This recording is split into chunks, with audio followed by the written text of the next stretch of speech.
Bonsoir à tous. Voilà, comment ça va? Ça va? D'accord. Que le nom du Seigneur soit béni.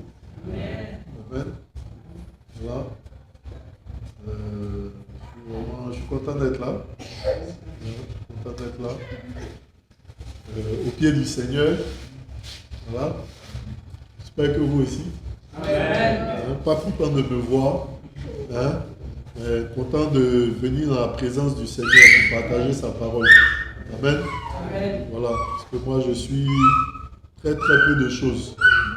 Amen.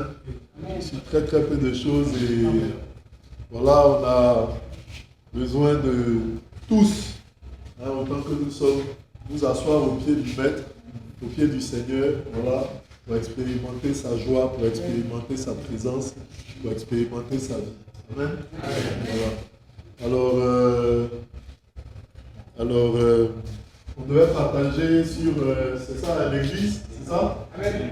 Hein? Je ne suis pas réputé pour écrire très bien. Voilà, on va faire l'effort. Ça va, on arrive à lire. Voilà. Alors, l'église. Amen.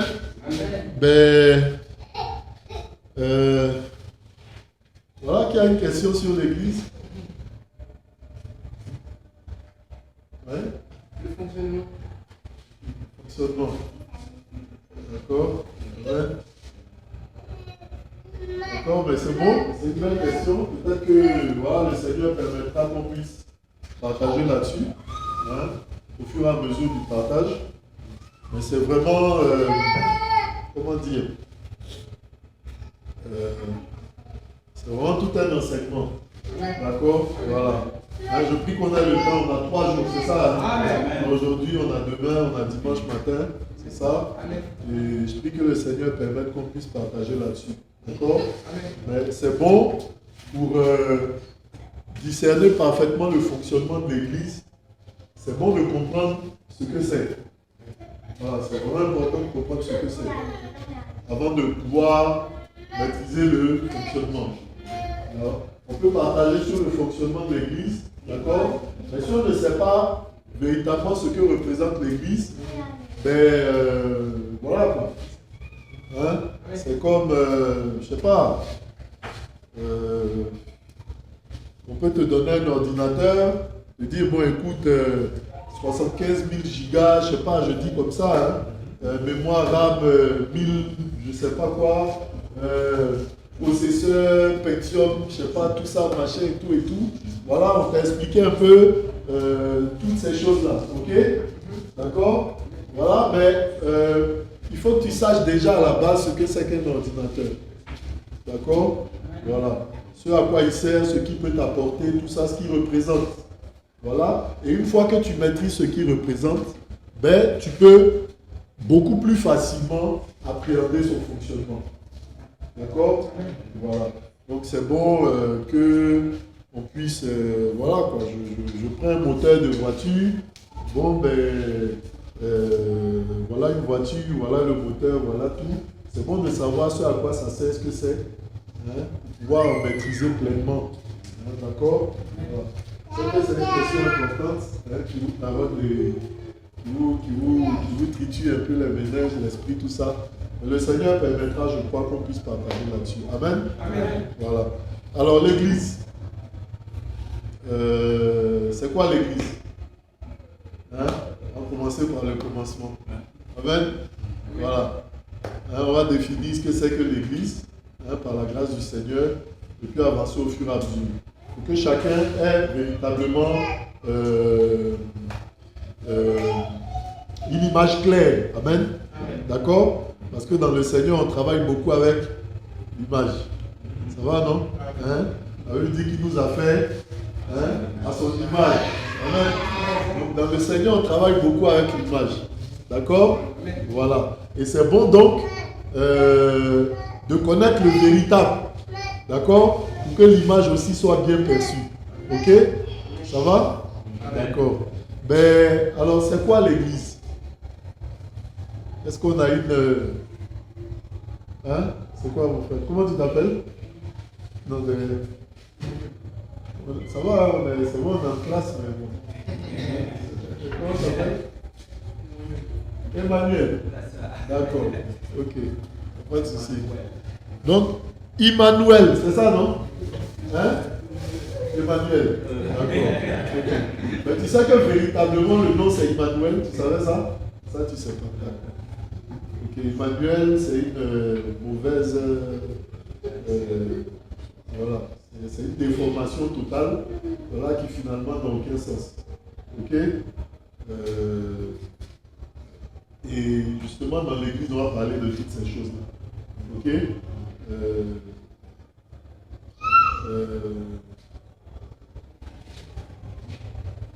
Amen? Amen. Voilà. Hein? Donc, l'église. C'est quoi l'église? D'accord?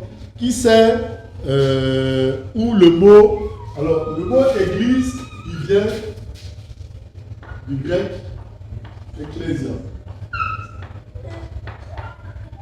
D'accord? Hein? C'est un mot, vous savez que la langue française descend du grec. D'accord? Ça va? Ça va? Elle descend du grec, du latin. Ok?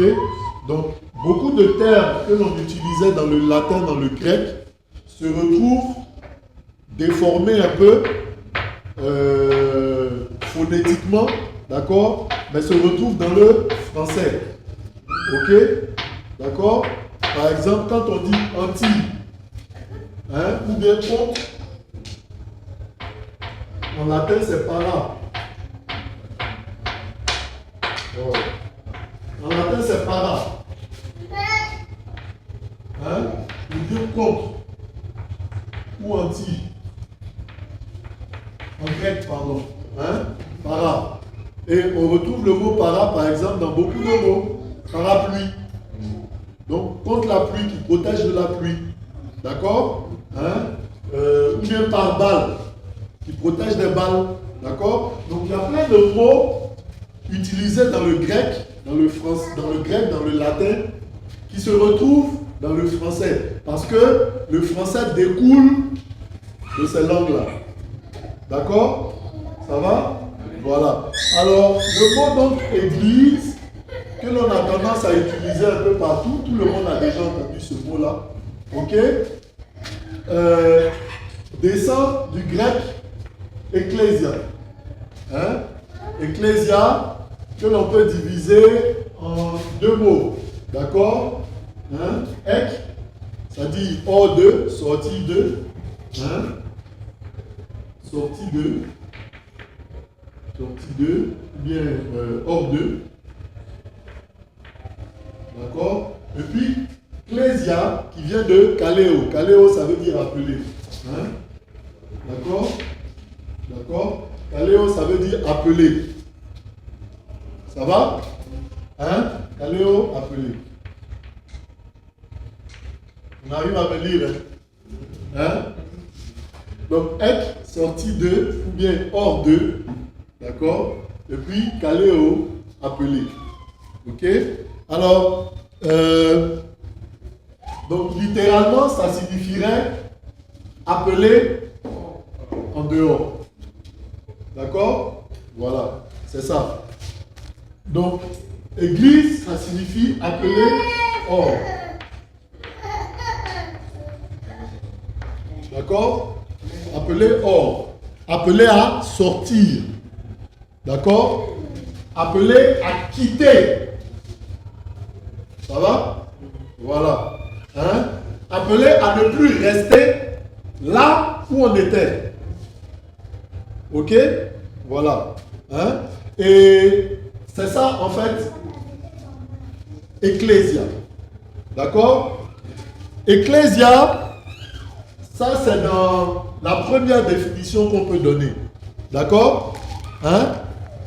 Alors, on va prendre un passage dans le livre de Bereshit.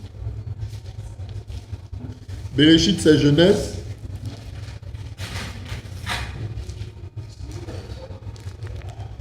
Bereshit 12, verset 1.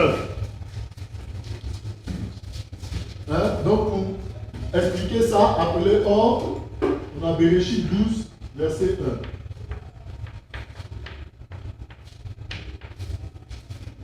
1. D'accord? Que dit Bereshit 12, verset 1?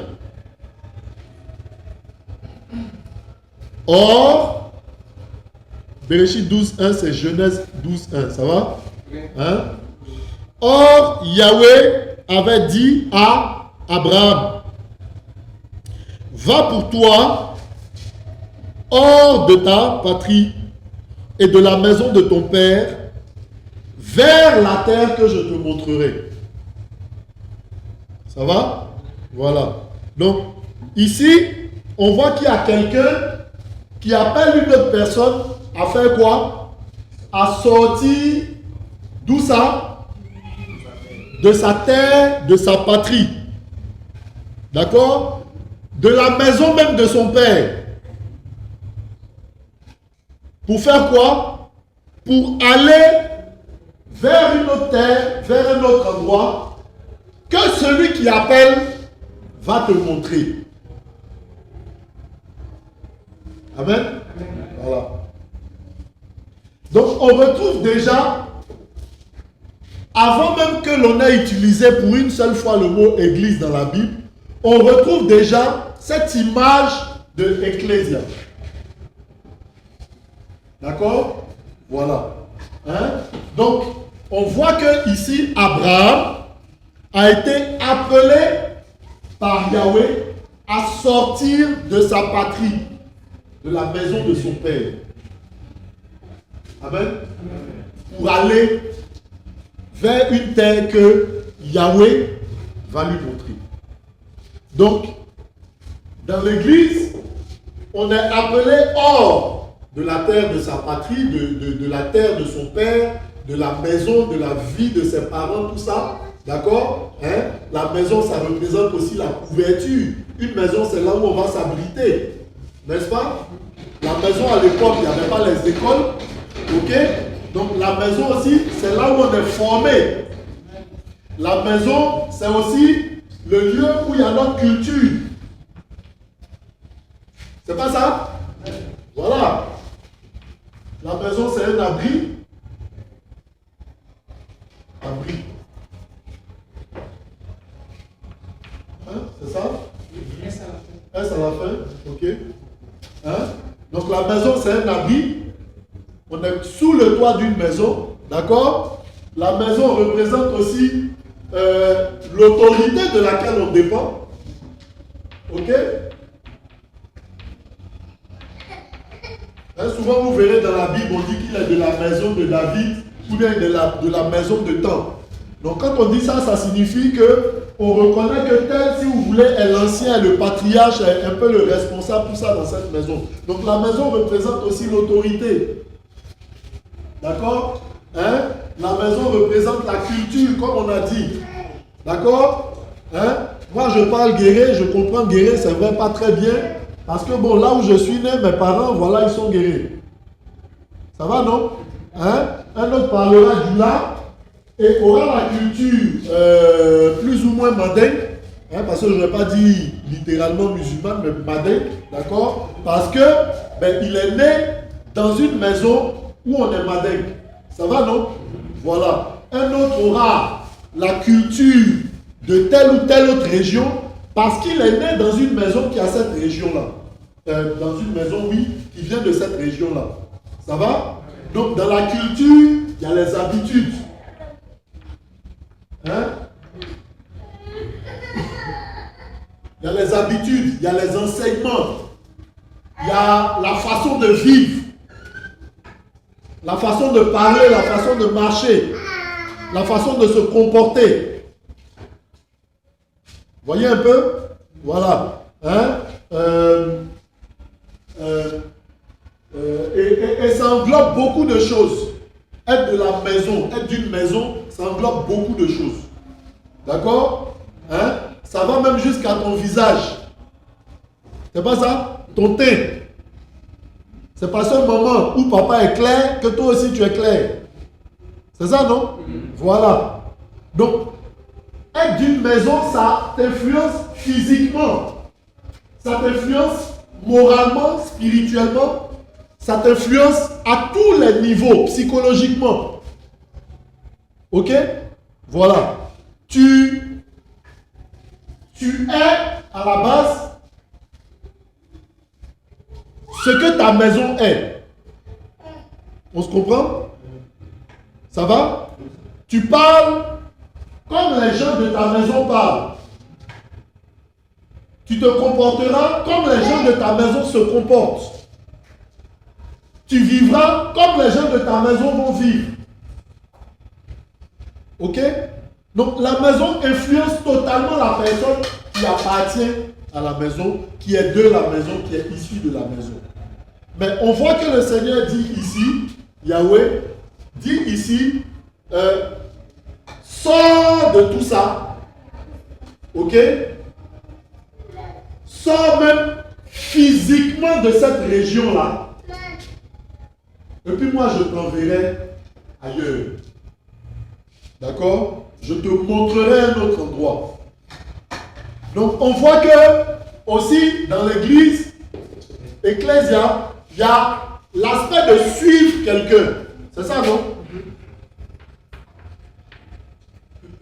Il y a l'aspect de suivre, il y a l'aspect d'écouter. Il y a l'aspect de l'obéissance.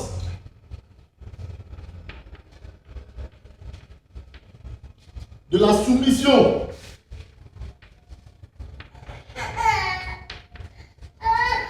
Il y a l'aspect de l'abandon. Soumission, on se soumet à celui qui va nous parler, qu'on a décidé de suivre. C'est ça, non? D'accord? Et puis, on abandonne tout. Ok? On ne garde rien. Amen? On abandonne tout. Ça va, non? Hein? Abandon. Hein? Abandon, on peut voir aussi le dépouillement. D'accord? Être dépouillé, c'est-à-dire on t'enlève tout ce que tu avais. Ça va? Hein? Voilà. Donc, voici une première définition que l'on voit par rapport à l'Église. Ok? Et la première personne à qui cela a été demandé, c'est qui? C'est Abraham. D'accord?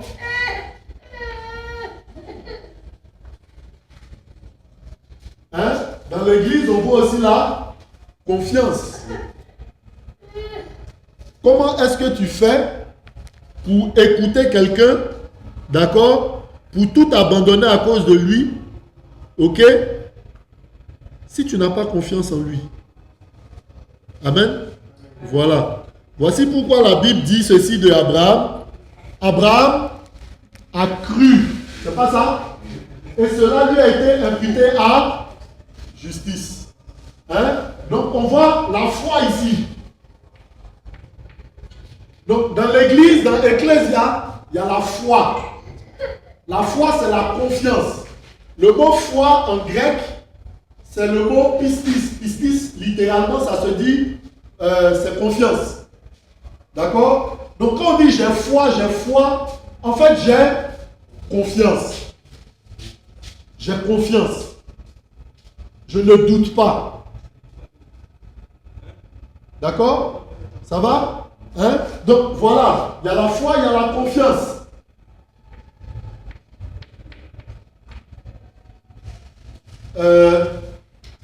Quel exemple je peux donner?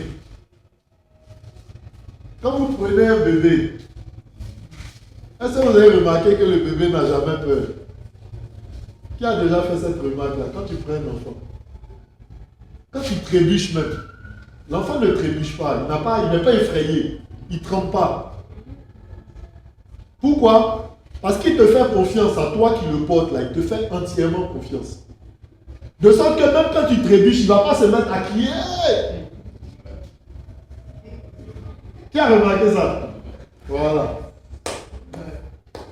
Tu prends le bébé, tu le mets au dos, marche comme tu veux, pleure pendant que tu marches, tout ça. Ce n'est pas son problème. Lui, il est au dos, il sait qu'il avance. Hein? Il y a un proverbe africain qui dit, c'est ça non? Un bébé qui est sur le dos ne sent pas la longueur de la route. Il ne sent pas la difficulté du trajet. Amen. Voilà. Parce que lui, il est au dos, on le porte. C'est celui qui le porte là, qui marche 100, 200, 300 km. Voyez un peu? Voilà. Et c'est l'image de la foi, de la confiance. Donc, la première fois en fait, que l'on présente une image de l'église, d'accord? Ben, c'est déjà très loin dans la Bible, au tout début de la Bible, avec Abraham, Bereshit 12, verset 1. Ça va? Alors, qu'est-ce qu'on voit que Abraham fait? Il quitte effectivement sa patrie ou bien il reste? Il quitte sa patrie. Il obéit. Amen. En quittant sa patrie, il laisse tout ou bien il prend un peu? Il a pris beaucoup même. On dit laisse le papa, tout ça. Qu'est-ce que lui il fait? Il prend le papa même, il vient. C'est pas ça? Hein? Vous voyez, non? C'est ça qu'on nous dit. Hein? Verset 4, Abraham s'en alla comme lui avait dit Yahweh, et Lot s'en alla avec lui. D'accord? Hein? Abraham était fils de 75 ans quand il sortit de Charan. Abraham prit aussi Sarai, sa femme, et Lot, fils de son frère, avec tous les biens qu'ils avaient acquis, ainsi de suite. D'accord? Voilà. Hein? Donc oui, il laisse le papa, tout ça d'un côté, mais il prend un peu le fils. C'est pas ça? Alors que le fils là, c'est quoi? Le fils, c'est l'image du père, non? Hein? Donc il a pris en quelque sorte le papa. D'accord? Donc oui, il est sorti, mais il a gardé avec lui certaines choses avant. Ok? Ça va, non? Hein? Ok. Il a gardé avec lui l'image de son père, l'image de la patrie à laquelle il appartenait. Parce que le fils, on dit que Lot est le fils de son frère. C'est pas ça? Hein? Le fils, c'est l'image du père. Ok? Donc il a gardé certaines choses aussi de sa vie passée. Ok? Et on regarde, hein, quand on lit la parole, tout ça, on verra que tant qu'il conservait ces choses-là, ben, il y a beaucoup de choses qu'il ne pouvait pas expérimenter. Ça va? Hein? Littéralement, hein, la Bible, c'est vraiment agréable. Hein? Térak. Térak, ça veut dire quoi? Ça veut dire retard. Térak, c'est le père d'Abraham. Et puis Lot, ça signifie quoi? Voilà. Donc en fait, tant que Abraham était avec Lot, il y avait quoi? Un voile qui subsistait. Ça va? Il y avait comme un voile qui subsistait. Amen? Et on voit qu'à un certain moment, qu'est-ce qui va se passer? Abraham et Lot vont se disputer. Ok? Ou du moins, les serviteurs d'Abraham et les serviteurs de Lot vont se disputer. D'accord? Hein? On le voit en Bereshit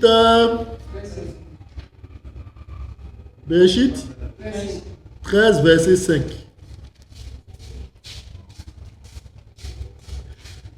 Lot aussi qui marchait avec Abraham avait des brebis, des bœufs, des tentes, et la terre ne pouvait pas les porter pour demeurer ensemble. D'accord? Car leurs biens étaient si grands qu'ils ne pouvaient demeurer ensemble. Il y eut querelle entre les bergers du bétail d'Abraham et les bergers du bétail de Lot. Or, en ce temps-là, les Kénaaniens, les Phérésiens habitaient la terre, tout ça, voilà. Et on voit dans la suite que ils doivent se séparer. C'est pas ça? D'accord? Alors, à partir du verset 10, hein, je veux qu'on aille directement au verset 10. Et Lot leva les yeux et vit que toute la plaine du Yarden était entièrement arrosée. Donc, au moment du partage, Abraham dit à Lot, écoute, toute la terre est devant toi. Si tu vas à gauche, moi je vais à droite. Si tu vas à droite, je vais à gauche. Donc, toi, il faut regarder d'abord, tu choisis et puis moi je vais prendre ce qui reste. D'accord? Alors, qu'est-ce qui se passe? Lot fait quoi? il regarde, et puis il prend quelle partie? La partie arrosée. On dit cette partie était tellement arrosée qu'elle ressemblait au jardin de Yahweh. D'accord? Donc il prend tout ce qui est beau, agréable aux yeux, tout ça. Où c'est arrosé, il prend, et puis il lui laisse où? Où c'est pas arrosé. Là où c'est pas arrosé, on appelle ça comment? Le désert. Ah.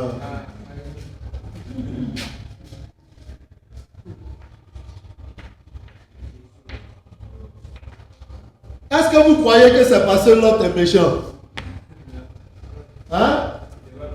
C'est l'œuvre du Seigneur. Amen? C'est l'œuvre du Seigneur. D'accord? Voilà. Prophétiquement, l'autre a choisi, d'accord? Tout ce qui était arrosé, tout ça. Hein? Et puis bon, ben, il est resté à Abraham là où c'était pas arrosé. Là où c'est un peu chaud. D'accord? Et puis on voit plus tard qu'est-ce qui se passe. Que celui qui a choisi la partie agréable à la vue là, s'est retrouvé dans beaucoup de tourments. Ça va, non? Amen. Donc en fait, qui a choisi? C'est le Seigneur. Voyez un peu? La bonne partie là, c'est quelle partie? C'est la partie du désert. Est-ce que le discours là plaît? Est-ce que ça nous plaît, c'est qu'on entend? Hein? On n'a pas le choix. Amen. Donc la bonne partie du Seigneur là, c'est le désert. Donc, appelé à aller où? Dans le désert. Et oui, Seigneur, viens au Seigneur, viens à Yehoshua, viens à Jésus, tu seras sauvé, tout ça, oui.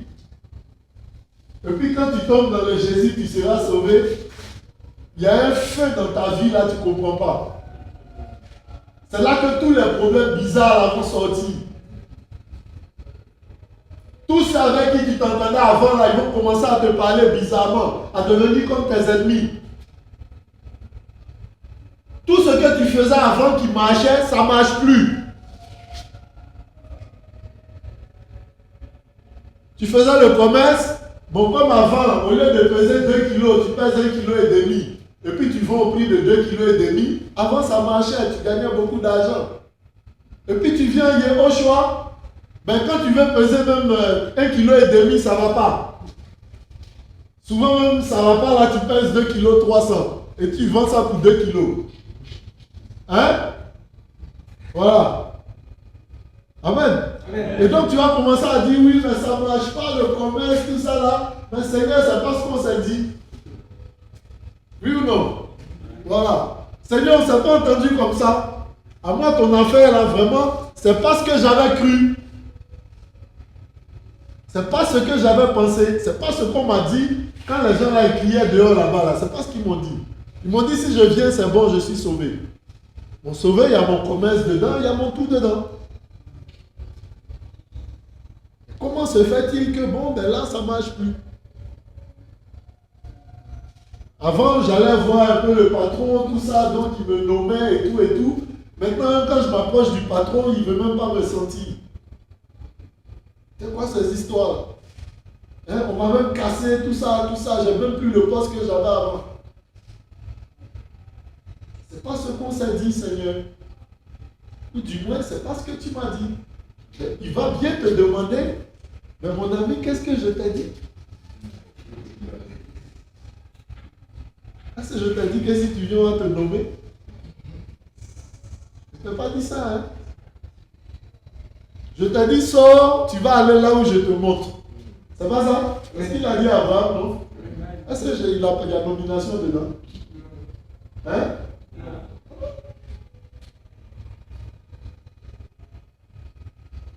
Oui, ta postérité sera nombreuse, tout ça, et puis on le verra. Amen. Postérité nombreuse, Abraham a eu combien d'enfants physiquement? Il en a eu 2. C'était chaud, il en a eu plusieurs. Hein. D'accord? Il en a eu un d'abord, par sa propre chair. Ensuite, il a eu le fils de la promesse. Et puis quand Sarai est morte, il a épousé d'autres femmes avec qui il a eu d'autres enfants. D'accord? Hein? Voilà, et... Ah oui, oui, ça tu savais pas? Ah, oui. Il a épousé d'autres femmes avec lesquelles il a eu d'autres enfants. D'accord? Voilà. Mais en tant qu'enfant de la promesse, d'accord? En tant qu'enfant à qui était attachée la promesse que la postérité serait grande et nombreuse, c'est un seul.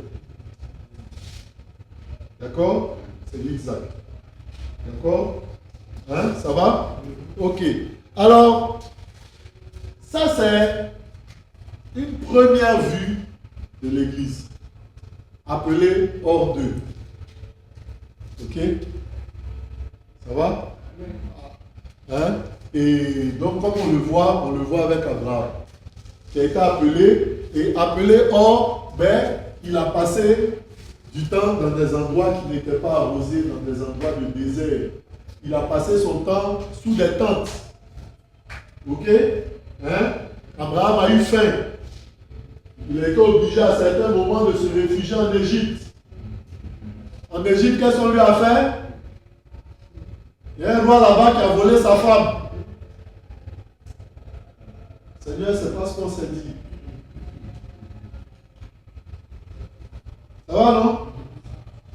Hein? Voilà. Finalement, le Seigneur a fait grâce, il a récupéré sa femme.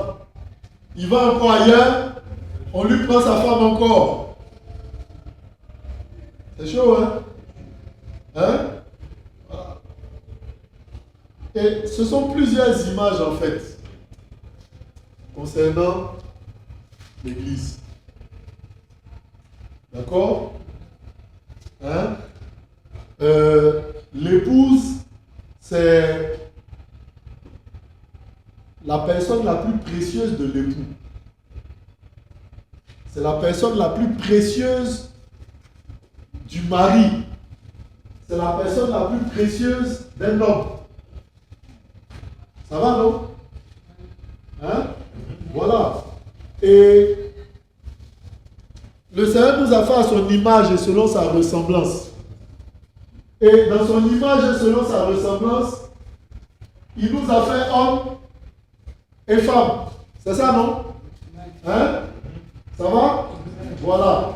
Et une très mauvaise compréhension, une compréhension satanique de la chose, fait raconter par Gédéon, par exemple, que le Créateur serait hermaphrodite. Donc, comme il a créé l'homme à son image et qu'il a créé homme et femme, comme dit Bereshit, c'est ça? Donc, le Seigneur serait homme et femme. Un véritable... Il est un peu fou. Il est un peu fou. Je dis même pas un peu, il est véritablement fou. Il est possédé. Comprenez? D'accord? Le Seigneur fait l'homme. Il tire la femme du côté de l'homme, pas de la côte, du côté de l'homme. D'accord? Il façonne la femme. Ok? Ce que l'homme a de plus précieux, c'est l'épouse, c'est la femme. D'accord? Hein? Et quand on prend la Bible dans le livre de Éphésiens, ok? Qu'est-ce que nous dit Éphésiens? Hein? On va lire.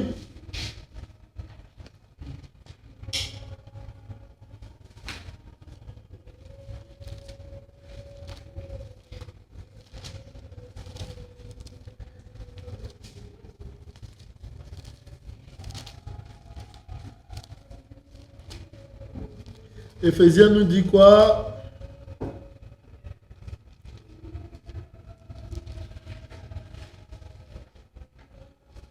Éphésiens nous parle de la relation justement, voilà, Éphésiens 5 à partir du verset 22. Femmes, soyez soumises à vos maris comme au Seigneur. D'accord? On a parlé tout à l'heure de soumission, c'est ça, hein? Dans l'église, voilà. Hein? Parce que le mari est la tête de la femme. Le mari est la tête. Donc dans certaines versions, la version seconde, on dit le chef, c'est ça, non? Voilà. D'accord? Et on est soumis justement à quelqu'un qui est ton chef. C'est ça, non? Voilà. Comme le Mashiach aussi est la tête de l'assemblée, qui est son corps et dont il est le sauveur. D'accord?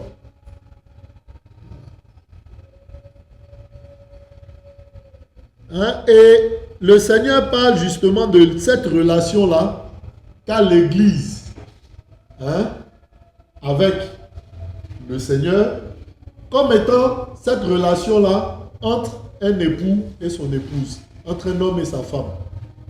Ça va? Abraham ici, il est où? Il est dans la citation de l'Église, non? Hein? Et puis Abraham arrive quelque part. Qu'est-ce qu'on vise premièrement chez Abraham? On ne cherche pas à le toucher lui, hein, sa femme. Par 2 fois, chaque fois qu'il va dans un autre royaume, d'accord? Chaque fois qu'il sort, si vous voulez, de là où le Seigneur l'a mis, pour se retrouver, si vous voulez, dans le monde, hein, ben, qu'est-ce que le monde veut? Qu'est-ce que les rois du monde là veulent? Son épouse. Son épouse qui est la représentation de l'Église. Donc il faut comprendre que l'Église est convoitée par le prince de ce monde. L'Église est ardemment désirée par le prince de ce monde. Les serviteurs du roi de ce monde ne font que vanter les mérites de l'Église, la beauté de l'Église aux yeux de leur maître. Hein? On va lire, hein, Genèse, on revient dans Bereshit. Hein, pour voir Abraham en Égypte.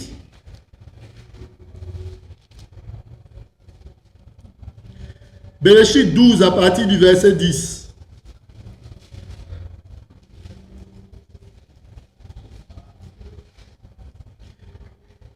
Mais la famine étant survenue sur la terre, Abraham descendit en Égypte pour y séjourner, car la famine était grande sur la terre. Et il arriva, comme il était prêt d'entrer en Égypte, qu'il dit à Sarai, sa femme, « S'il te plaît, je sais que tu es une femme de belle apparence. Voici ce qui arrivera quand les Égyptiens te verront. Ils diront, c'est sa femme, ils me tueront, et toi, ils te laisseront vivre. S'il te plaît, dis que tu es ma sœur, afin que je sois bien traité à cause de toi, et que mon âme vive grâce à toi. » D'accord? Il arriva que lorsqu'Abraham fut arrivé en Égypte, les Égyptiens virent que cette femme était très belle. Les princes de la cour de Pharaon la virent aussi et la vantèrent à Pharaon, si bien que la femme fut emmenée dans la maison de Pharaon. Amen. Donc les serviteurs de Pharaon, Pharaon représente le monde, Pharaon représente les nations. Pharaon représente, est-ce que Pharaon a été appelé or? Donc Pharaon représente le monde. D'accord?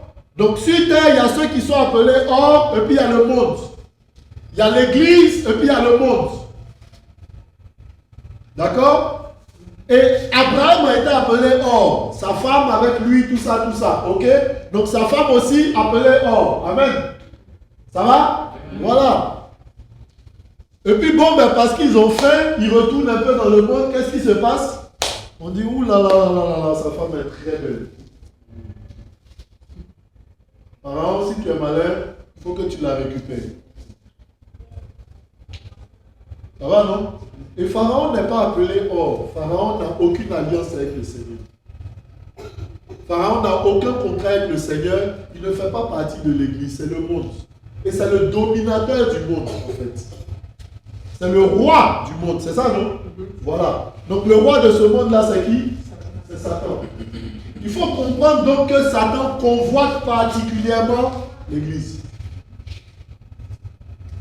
Satan convoite particulièrement l'église.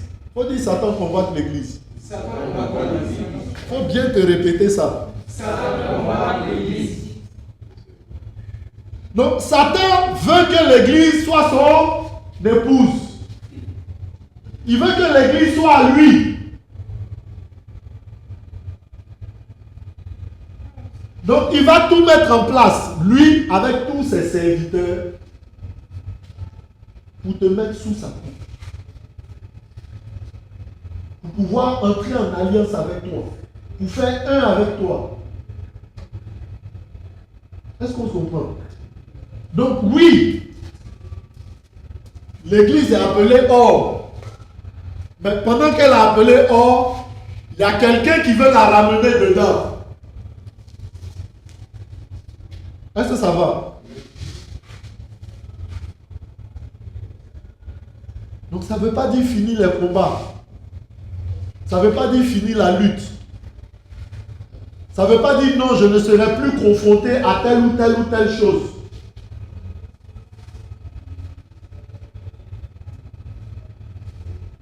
Mais ça veut dire comme Satan convoite véritablement l'église, frères et sœurs, c'est là que ça devient chaud. Amen. Amen. Voilà. C'est là que ça devient chaud. Mais qui est-ce qui défend l'église? L'époux. C'est pas ça? L'époux défend l'église.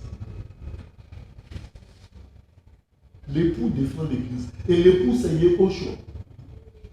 Donc sache que toutes les fois, dans toutes les tentatives que l'ennemi aura pour te ramener à lui, confie-toi fidèlement dans le Seigneur et il te délivrera. Amen. Confie-toi fidèlement dans le Seigneur et il te délivrera. Pourquoi il te délivrera? Parce que tu es déjà l'épouse de quelqu'un. Tu es déjà la femme de quelqu'un. Il ne peut pas permettre que quelqu'un d'autre pose sa main sur toi.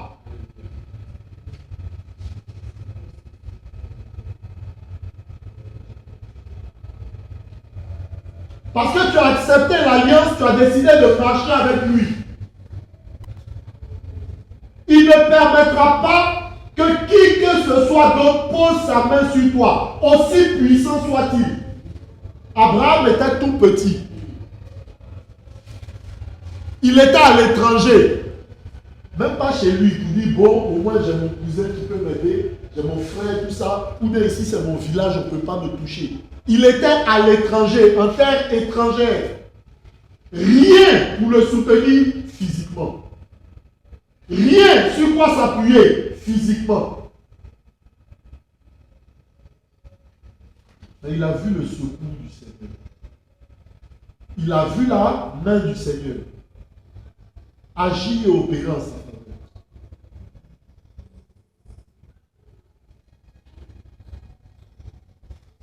Amen. Là, on aurait pu dire, ah, mais c'est bon, c'est fini, c'est cuit, tout ça. Hein? C'est ça, non? Hein? Il n'y a plus d'espoir. Hein? Le gars là, il a déjà pris la femme. Hein? Parce qu'on dit, hein, il l'a prise, il l'a amenée chez lui. Oui ou non? On ne dit pas qu'il a demandé la permission. C'est d'autorité. Comme si c'était pour lui. Comme s'il avait tous les droits. Mais oui, bien entendu, c'est son royaume. Donc, étant roi du royaume, il a les droits là-bas. Et comme dans son royaume, ben, il n'y a pas la politesse, il n'y a pas les choses normales, bon, ben voilà, il prend de force et puis, amen. Personne ne peut te ravir des mains du Seigneur. Amen. Personne ne peut te ravir des mains du Seigneur. Si tu entres en alliance avec lui véritablement, personne ne peut t'arracher de ses mains. Amen. Amen. Ça peut être dur. On dit ici, là, il avait faim. Abraham avait faim. Oui, il y a le désert.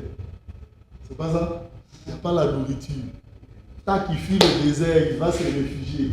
Pensant trouver un abri, c'est là même que bon, c'est compliqué. D'accord? Et il craignait même ça. Il lui disait, mais là où on va, là, je sens que il y a la mort. Pas ça? Comment ça va, là, il y a la mort. Donc, pour ne pas que je meure, écoute, bon, ben voilà, on va s'arranger. Il faut dire que tu es ma soeur. Il a menti? Il a menti, hein? Hein? Elle est sa soeur. Donc, il n'a pas menti. Elle est sa soeur. Ça, vous savez ça? Hein? Voilà.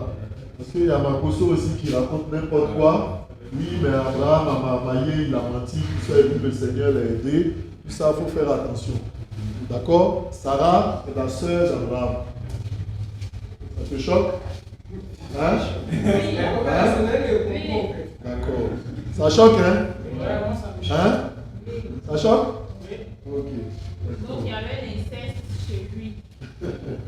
Amen. Il y a beaucoup d'images dans la Bible. Ça va, non? Hein? D'accord? Déjà, il faut comprendre que par le passé, il y a certaines choses voilà, qui se faisaient. D'accord? Donc, Sarai était sa sœur du même père. Mais ils avaient des mères différentes. D'accord? Abraham lui-même l'explique. Hein? On va voir plus loin. Abraham à Guérard. Ça va?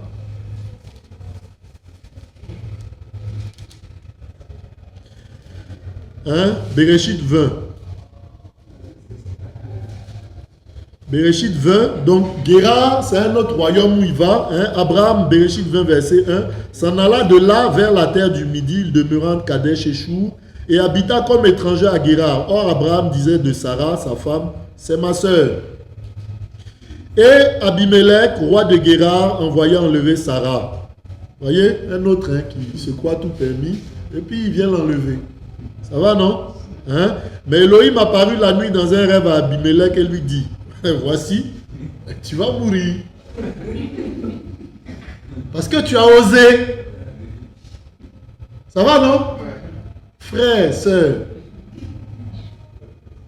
marche fidèlement dans l'intégrité devant le Seigneur. Et puis tous ceux qui se lèveront contre ta vie, là, ils verront la fidélité du roi des rois. Ici, là, ce n'est pas Abraham qui est allé crier. Abraham n'est pas allé en bas du palais du roi de Guérard, d'Abimelech, pour dire hey, tu as pris ma femme, tu as pris ma femme, tu as pris ma femme. C'est pas ça? Hein? Non. Abraham n'a pas crié. On a enlevé sa femme. Qui lui a donné la femme? Tu n'as pas affaire à moi, tu as affaire à celui qui m'a donné l'épouse. Amen. Voilà. Hein?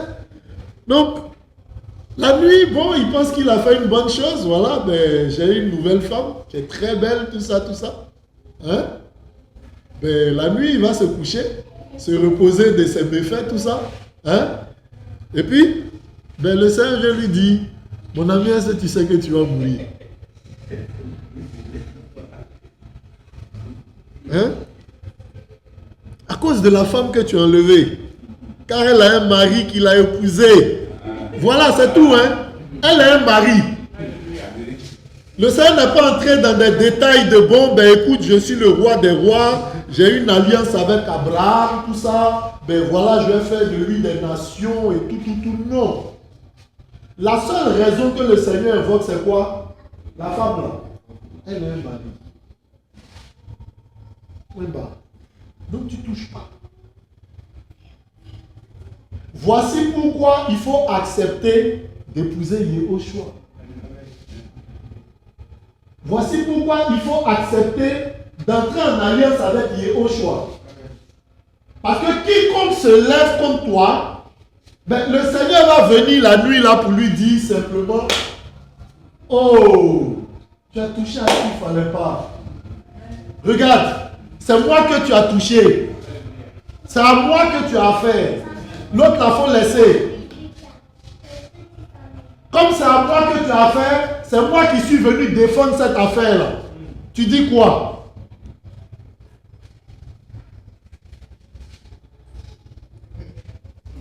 Amen. Ici, là, c'est un roi. Hein? Avant encore, c'était un roi. C'est pas non, mon ami de quartier. C'est ça, non? C'est un roi. Et les rois, là, on dit, là, ça représente le prince de ce monde. Donc, je vous dis, à cause de l'alliance avec Yehoshua, Satan ne peut pas toucher à ta vie.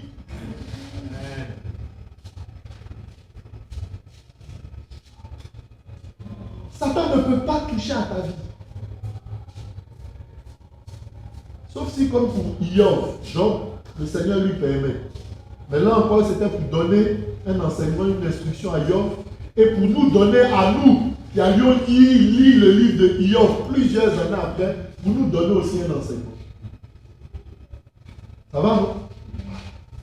Mais à partir du moment où tu es en alliance avec Yehoshua, le prince de ce monde ne peut rien. Ses serviteurs ne peuvent rien. Amen. Voilà. Abimelech qui s'était approché d'elle répondit, Adonai, ferais-tu mourir une nation juste? Ne m'a-t-il pas dit c'est ma soeur? Et elle-même aussi n'a-t-elle pas dit c'est mon frère? Et effectivement, ils ont dit, hein, mais le Seigneur ne regarde pas à ce qui est dit. Il regarde à ce qui est. Amen. Le Seigneur ne regarde pas à ce qu'on dit. Il regarde à ce qui est.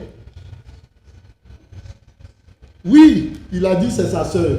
Oui, elle a dit c'est mon frère. Mais le Seigneur, lui, il sait que c'est sa femme. Donc lui, il juge en fonction de ce qui est. Il ne juge pas en fonction de ce qu'on dit. Voici pourquoi mon frère, ma soeur, on peut t'accuser. Il a dit ceci, il a dit cela. Ou bien il est comme ci, il est comme ça. Mais le Seigneur ne regarde pas à l'accusation. Il regarde à la vérité. Si tu es dans la vérité, aie confiance en lui. Si tu es dans la vérité, je n'ai pas dit si tu mens, hein. Si tu es dans la vérité, aie confiance en lui. Ici, là, Abraham, il mentait ou il mentait? Il ne mentait pas, hein. Il a dit la vérité. C'est sa soeur. C'est sa soeur.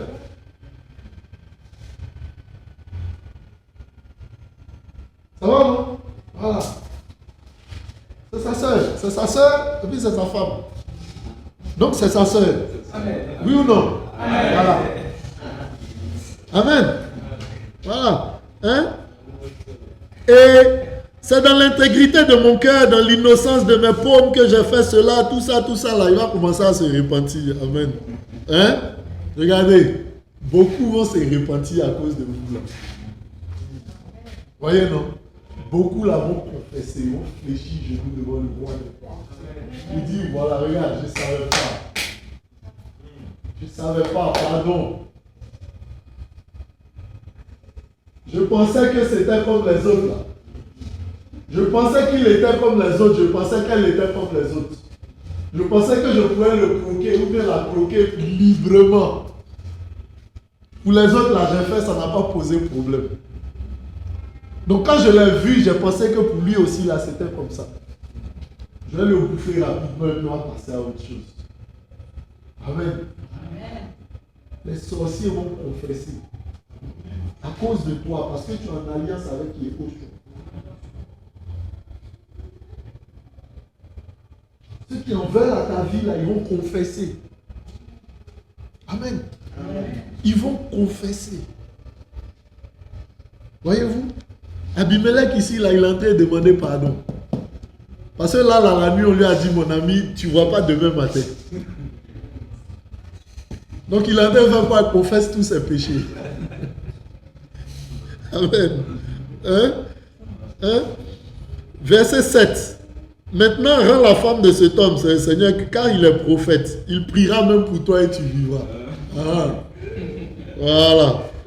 Mais si tu ne la rends pas, sache que tu mourras, toi et tout ce qui est à toi. Ce n'est pas toi seul. Je vais vous éteindre carrément. À cause de cette seule personne-là à qui tu as osé attenter à la vie. Donc ne te méprise pas. Ça dit, on a des chrétiens là, des gens qui sont dans l'église. Et puis bon, dès qu'il y a un petit machin, Seigneur, comment ça va se passer?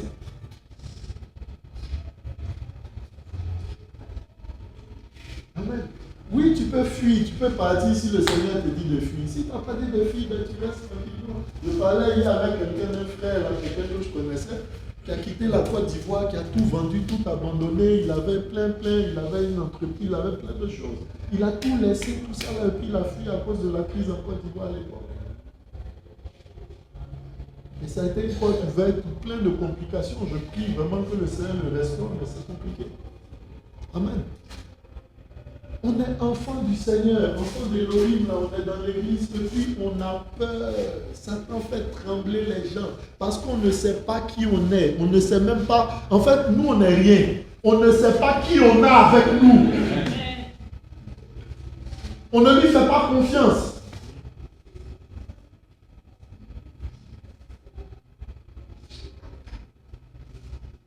Amen. Au moins un petit problème, là, on panique, on tremble. On est prêt à tricher. On est prêt à corrompre.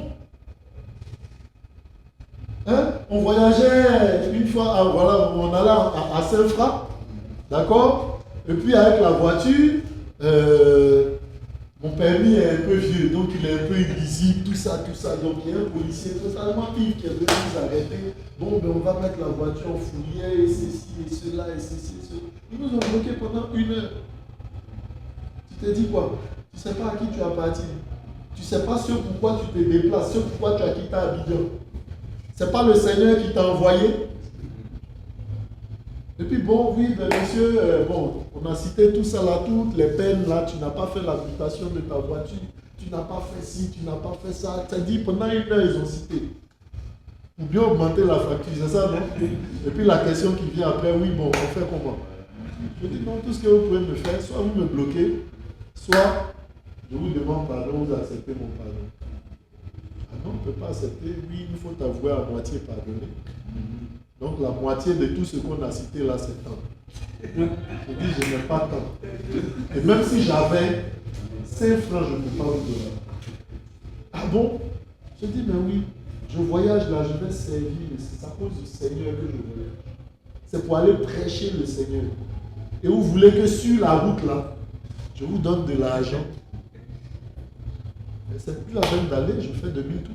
Parce que tout ce que je m'aurais fait là, c'est faux. Ah bon? Tu prêches de quelle église? Ça c'est la première question. Je dis, il n'y a pas de nom. Il dit, mais tu es de quelle église? Je dis, je suis de l'église du Seigneur, mais il n'y a pas de nom. Ou bien tu veux un nom, c'est ça tu veux, non? Il n'y a pas de nom. On cherche à ressembler au Seigneur, c'est tout. Ah bon, c'était quel ministère alors? S'il y a un nom. Je dis, non, il n'y a pas de nom. La femme là, elle porte le nom de qui? De son mari. On est l'épouse de Yehoshua. Donc on porte le nom de Yehoshua. L'enfant là, il porte le nom de qui? De son papa, non? On est les fils aussi de Yehoshua. On porte le nom de Yehoshua. Donc voilà, si tu veux un nom, Yehoshua. C'est tout ce que je peux te dire. Oui, mais tu prêches là où? Comment on peut vérifier? Je dis, bon, ben peut-être vous pouvez voir sur le net. Voilà, il y a une chaîne, tout ça, il y a d'autres chaînes aussi. Voilà, vous pouvez voir sur le net. Ah, j'ai donné, voici le Machia, tout ça, message de l'éveil et tout. Ils discutent entre eux là, ouais. Alléluia. Voyez un peu. Non, ils ne pouvaient pas recevoir l'évangile là. Tous ivres. Il n'y en a pas un. Tu as vu, hein? Tous ivres. Voyez? Et voilà, on est rentré. Tranquillement, on a pris la route, on a fini, et puis voilà, on est rentré le lendemain. Enfin, 2-3 jours après, voilà, de la mission. Amen. Hein? Mais ça dit, à la moindre petite alerte, attends, mes frères, on va venir au gars là rapidement, ils vont nous laisser passer. Frère, si tu n'as pas commis de péché, je ne sais pas, oui, il faut faire une mutation. Oui, je viens d'acheter la voiture. On va faire la mutation, soit le garage. Mon permis, oui, il est illisible. Ah, c'est pas ma faute. Je dis, on ne peut pas me mettre en prison parce que mon permis est devenu vieux. Tout ce que tu peux me dire, c'est m'encourager à faire un nouveau permis. Tu ne peux pas me faire une amende pour ça. Voilà. Ça va, non, on se comprend, non? Voilà. Le permis, ce n'est pas moi qui le fabrique, c'est l'État qui le fabrique. Peut-être qu'il faut qu'il fasse des permis qui restent lisibles pendant 200 ans, 300 ans. Voilà.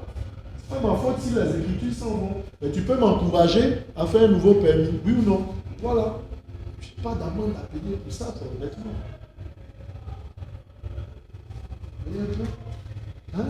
Et On est prêt comme ça là, à donner, à faire ci, à faire ça, à faire ci, à faire ça.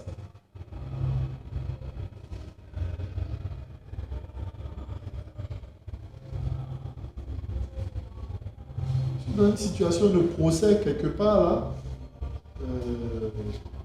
Et j'ai gagné le procès, ça traîne depuis des années, tout ça là, ce qu'on doit me verser et tout, ça traîne depuis de nombreuses années. Voilà.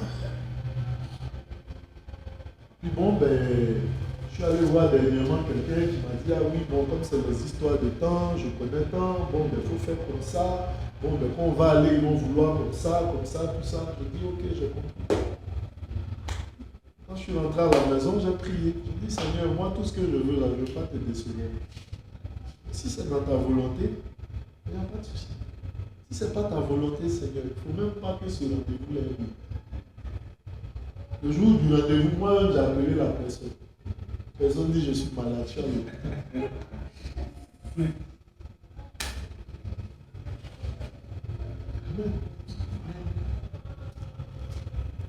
Pendant ce temps-là, c'est bloqué, non? Tant que le Seigneur honorait. Amen. Voilà. Et donc, on continue, le Seigneur, voilà, parle, tout ça. Et puis bon, Abimelech appelle Abraham au verset 10. Donc Abimelech dit aussi à Abraham, qu'as-tu vu pour avoir fait cette chose? Abraham répondit, c'est parce que je disais, il n'y a sûrement aucune crainte d'Élohim dans cet endroit, et ils me tueront à cause de ma femme. D'ailleurs, elle est vraiment ma sœur, fille de mon père, mais elle n'est pas fille de ma mère, et elle est devenue ma femme. Bon. Donc quand il dit que c'est sa sœur, est-ce qu'il ment?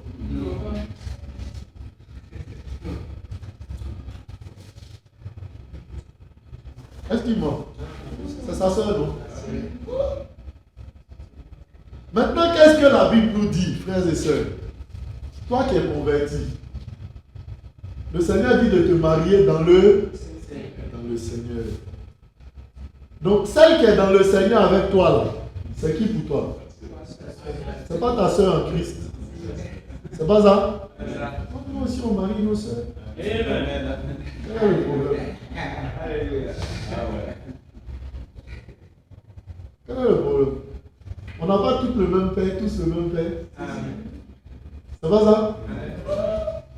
On a le Père céleste, Yahweh, Elohim, Yehoshua. C'est lui qui nous a fait, nous tous qui l'avons reçu, qui nous a fait naître d'en haut. C'est pas ça? Il nous a fait connaître la naissance d'en haut. Ok?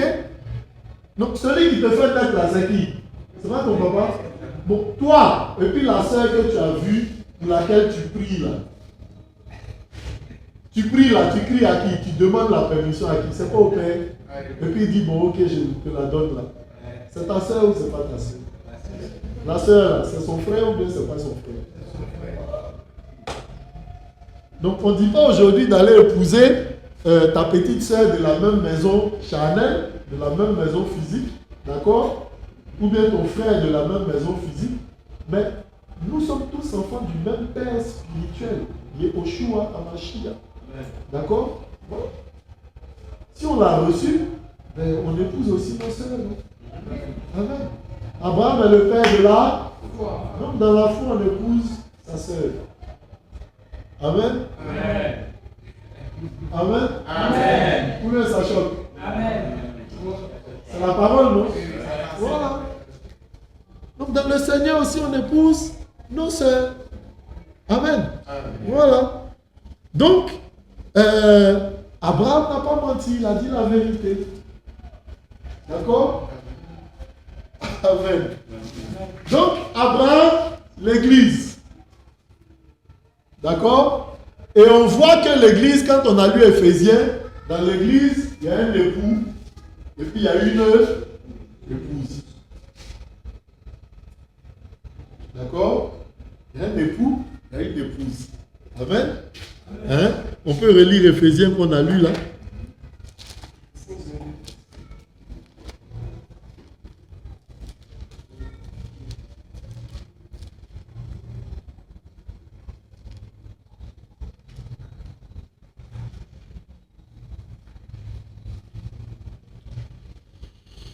Éphésiens 5, femmes, soyez soumises à vos maris comme au Seigneur, parce que le mari est la tête de la femme, comme le Mashiach aussi est la tête de l'assemblée, qui est son corps et dont il est le sauveur. Et comme l'assemblée est soumise au Mashiach, de même que les femmes aussi le soient à leur mari en tout. Et vous, maris, aimez vos femmes comme le Mashiach a aimé l'assemblée et s'est livré lui-même pour elle, afin de la sanctifiant, la purifiant, et en la lavant par le bain d'eau de la parole, afin qu'il se présente l'assemblée à lui-même, glorieuse, n'ayant ni tache, ni ride, ni rien de semblable, mais sainte et sans défaut. C'est ainsi que les maris doivent aimer leurs femmes comme leur propre corps. Celui qui aime sa femme s'aime lui-même, car personne n'a jamais haï sa propre chair, mais il la nourrit et la chérit d'un tendre amour comme le Seigneur le fait pour l'assemblée, parce que nous sommes membres de son corps, de sa chair et de ses os. C'est pourquoi l'homme quittera son père et sa mère et se joindra à sa femme, et les deux seront une seule chair. Ce mystère est grand. Or, je parle du Mashiach et de l'assemblée. Que chacun de vous aussi aime sa femme comme lui-même, et que la femme craigne son mari. Amen. Alors, on parle ici d'un mystère qui est très grand. Lequel? Celui de Yehoshua et de l'assemblée.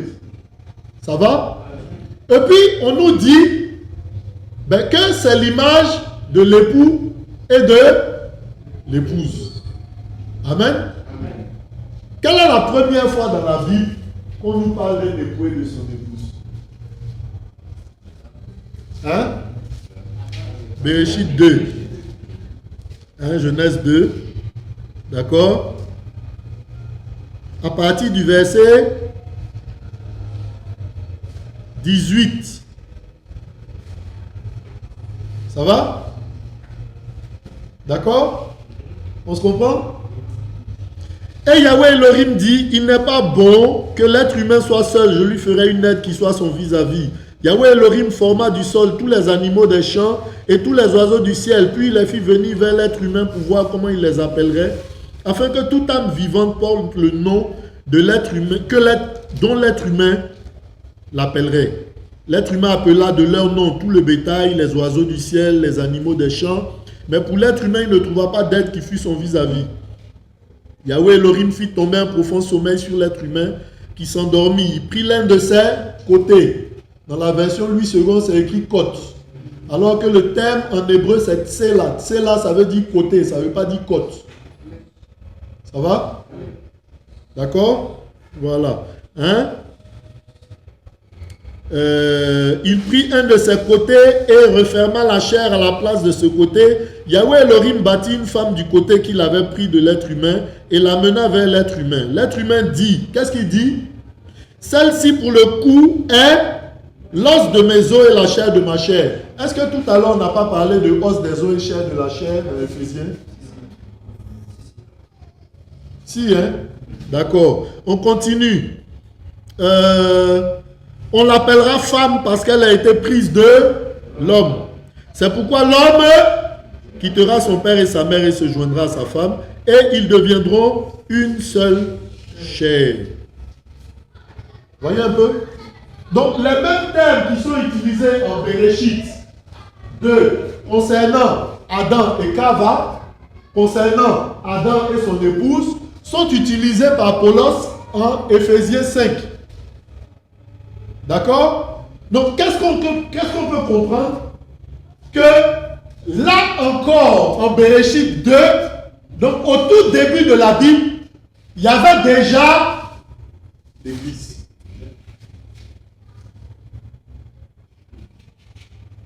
Ça va? Au tout début de la Bible, il y avait l'Église. Le Seigneur a fait les choses, en fait, avec la pensée, la vision aussi de l'Église. Amen. On a dit quoi? Ecclésia appelé or, c'est pas ça? Regardez comment c'est appelé or ici. Hein? On va lire, hein. Bereshit 2, verset 7. Yahweh Elohim forma l'être humain de la poussière du sol. Il souffla dans ses narines le souffle vivant et l'être humain devint une âme vivante. Yahweh Elohim planta un jardin en Éden. Donc, voyez, là on est dans la création, c'est pas ça? Le Seigneur qui crée toutes choses. Il crée les arbres, les plantes, tout ça, tout ça. Et puis on dit qu'il a créé un jardin qu'il a planté où? En Éden. Parce qu'on a tendance à voir, quand on lit ça, que en fait tout le monde entier était l'Éden. Qui comprenait ça quand il lisait au début? Hein? Donc, il y avait tout ce que le Seigneur a créé, les cieux, la terre, tout ça, les arbres, la mer, tout. Ok? Et puis, il a fait Éden à part. Ça va? Il a fait Éden en dehors, séparé de tout le reste. Ça va? Et quand il fait Éden à part, qu'est-ce qu'il fait? On dit qu'il y met l'homme pour que l'homme s'y repose. D'accord? Hein? Verset 15. Yahweh Elohim prit l'être humain et le fit se reposer dans le jardin d'Éden pour qu'il le travaille et le garde. D'accord? Donc, c'est comme s'il y a... là, c'est pas bon. Hein? Voilà. Et puis, le jardin est quelque part ici. Et puis, c'est là qu'il a planté. Donc, vous voyez qu'il y a tout le reste, non? C'est pas appelé or ici, c'est pas séparé. Il y a cette mise à part là, aussi, dès la création. Voyez un peu? Donc le Seigneur faisait déjà les choses avec la vision justement de son assemblée, de son église. De ceux-là qui sont appelés or, qui ne doivent pas être comme les autres. Qui sont mis à part, séparés. Appelés or. Voyez un peu? Hein? Et puis on dit que dans ce jardin-là, ben, Adam est dans quelles conditions? Hein? Il est au repos. Voilà. Parce que la version Louis II dit, il y plaça Adam. C'est ça, non? Hein? Alors que le terme exact en hébreu, c'est pas placer Adam. D'accord? Il fit se reposer Adam dans le jardin. Placer, ça indique une seule dimension. Ça indique le lieu où tu es. Je suis en classe. D'accord? Voilà. Je suis un enseignement en classe. Est-ce que c'est la même chose? Ça signifie que tu es dans la classe, oui, mais que tu suis un enseignement. D'accord? Ou bien, je suis dans le repos dans la classe. Le terme exact en hébreu, c'est le fils se reposer dans le jardin. Donc, dans le jardin, il était déjà dans le repos. Lui, ce qu'on dit, on le plaça. Donc, c'est comme si on l'a juste déposé là. Est-ce qu'on le frappe dans le jardin? Est-ce qu'on le bouscule dans le jardin, tout ça? Voilà. Ça va? Donc, le fils se reposait dans le jardin. Donc, l'église commence avec quoi? Avec le repos. Amen. Avec le repos.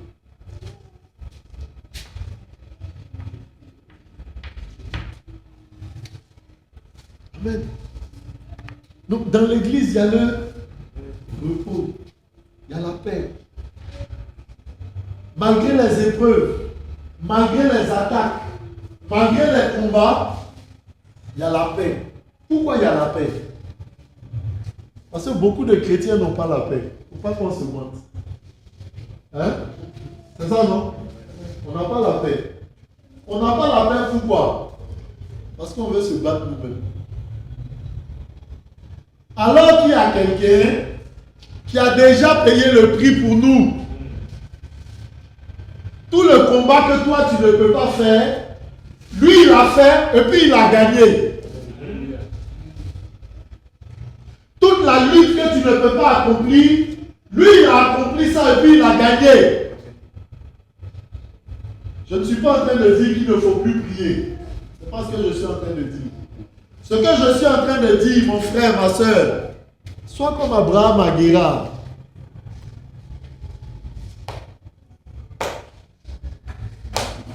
Tu es dans le royaume de Satan, dans le royaume de celui qui veut te prendre, qui veut te ravir. On ne voit pas ici Saraï en train de pleurer, en train de se lamenter.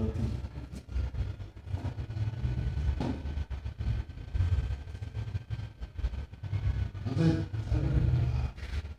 Ça y est, nous les chrétiens on pleure, frère. Oh là là.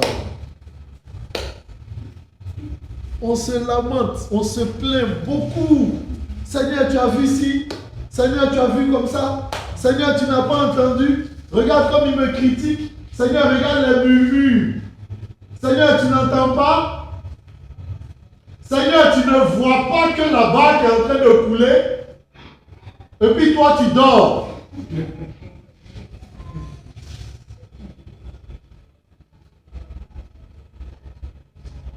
Celui qui combat là, il est dans le repos. C'est pas ça? Ils étaient dans la barque, non? Il y avait la tempête, la barque chaviait. Yehoshua, il faisait quoi? Il dormait. Se reposer là, c'est pas dormir. Amen.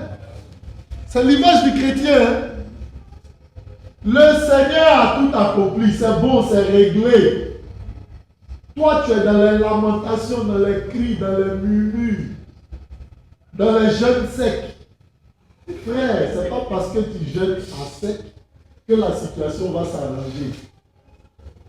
Je vous dis, hein, je vous dis, de la part du Seigneur, hein, dans la barque, il y a quelqu'un qui a jeûné à sec là-bas, 40 jours à sec, 3 jours fruits, 1 semaine eau. Non, dites-moi, hein, on se parle. Hein? Il y a quelqu'un qui a jeûné ici? Non. Le Seigneur faisait quoi? Il dormait parce qu'il connaît la fin de toutes choses. Parce que dans l'esprit, tout a accompli. Amen. Louons le Seigneur, frère. Bénissons le Seigneur devant les difficultés, devant les épreuves. Présentons-lui la chose. Et puis voilà, faisons-lui confiance. Parce qu'il a vaincu la mort.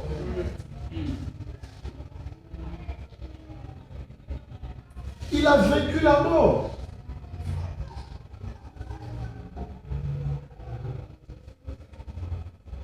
Mais on pleure beaucoup. Amen. C'est-à-dire, ceux qui murmurent le plus là, c'est les chrétiens, c'est les enfants de l'Orim. Pourquoi? Parce que ben, dans leur esprit, voilà, c'est tout de suite.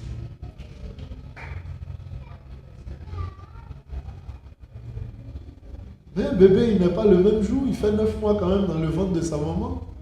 C'est pas ça? Avant de sortir. C'est pas ça? Mais quand tu l'enlèves du ventre de sa maman avant les 9 mois, là, on dit que tu as commis quoi? Tu as commis un avortement, tu as commis un crime, non? Ou bien? Donc, pendant que l'enfant est dans le ventre, on ne le voit pas là. Est-ce qu'il ne vit pas? Est-ce que la situation n'est pas déjà là?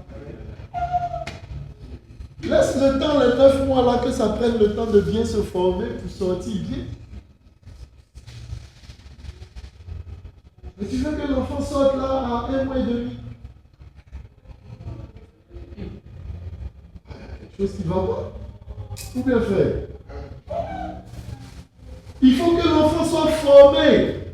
Il faut que ce pourquoi tu cries là soit formé. C'est pas parce que tu cries, Seigneur, je veux que l'enfant là sorte, que l'enfant là va sortir. Il va faire ses 9 mois. Oui ou non? Quand il sort avant 9 mois, on dit qu'il est prématuré. Il est malade. Tu veux une bénédiction malade?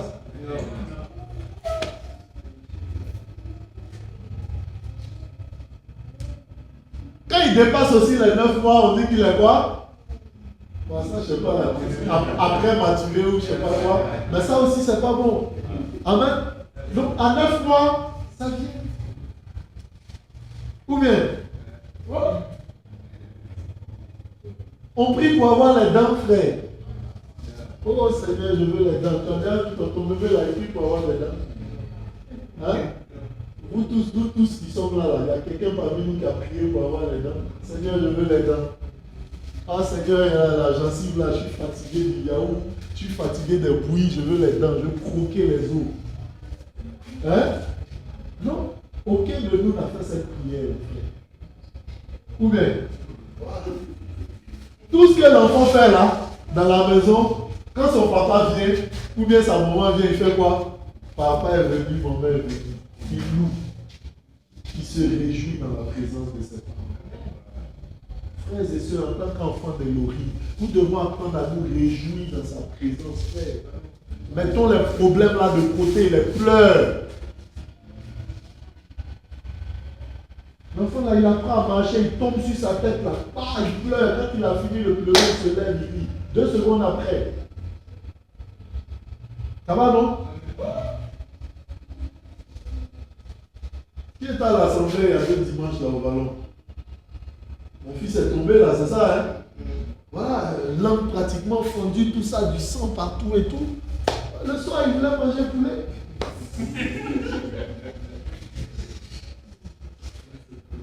C'est pas son problème.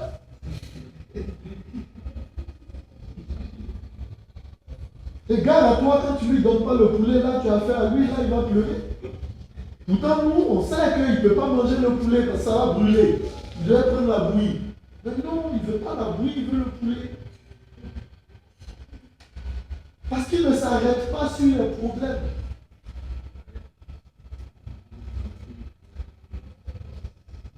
L'enfant du Seigneur, on a celui qui est le Tout-Puissant. Et puis, on passe notre temps à parler avec lui de problèmes. Frères, sœurs, moi je suis marié, honnêtement. Je rentre du soir du travail le soir, je suis fatigué. Je viens m'asseoir là, tout ça là. Et puis bon, ben voilà, chaque soir, c'est là peut-être que mon épouse va trouver le moyen. Chez lui, tu sais, bon, ici ça va pas, ici c'est comme ça, ici c'est gâté, tout ça, comme ça. Hein?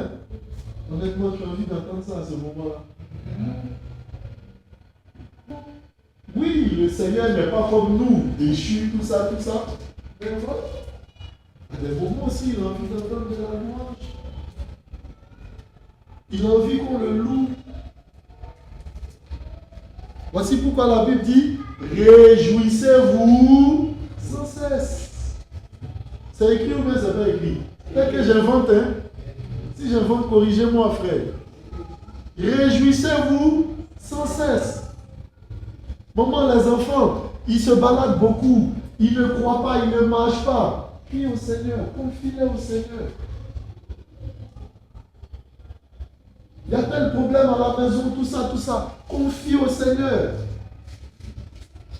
Amen.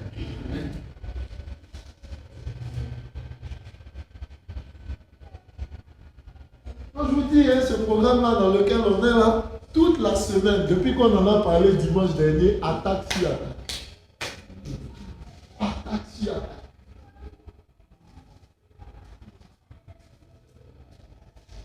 Voyez un peu?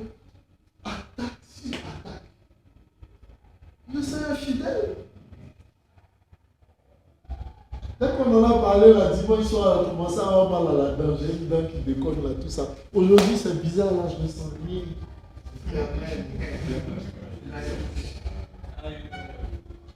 Voyez un peu? Faisons confiance au Seigneur. Tout ce que je lui ai dit, papa, mais on doit partager ta parole vendredi, samedi, dimanche. Je ne veux pas tomber malade. Je ne veux pas que quelque chose me dérange. J'avais un rendez-vous ce matin, machin en principe, tout ça. Hier nuit, j'ai prié, Seigneur, si le rendez-vous là doit m'empêcher de passer du temps dans ta présence pour préparer le moment, Seigneur, annule. J'ai appelé la personne ce matin, il me dit c'est bon, il faut laisser tomber. Je dis gloire au Seigneur. Amen. Je ne veux pas perdre mon temps inutilement. Mais tu vas aller courir toute la journée, tu vas passer dans des... Oui, bon, des trucs, des ceci, des cela. Tu n'as même pas le temps de prier. Tu viens le soir, tac, c'est lourd, frère. Amen. Regardez. On est arrivé, on n'a même pas commencé à prier. Regardez, frère, la présence du Seigneur. Hein? La sœur vient confesser son péché. Il y a quelqu'un qui t'a appelé ici, ma soeur. C'est le Seigneur. Confions-lui simplement tout ce qu'à quoi nous passons. Simplement, Seigneur.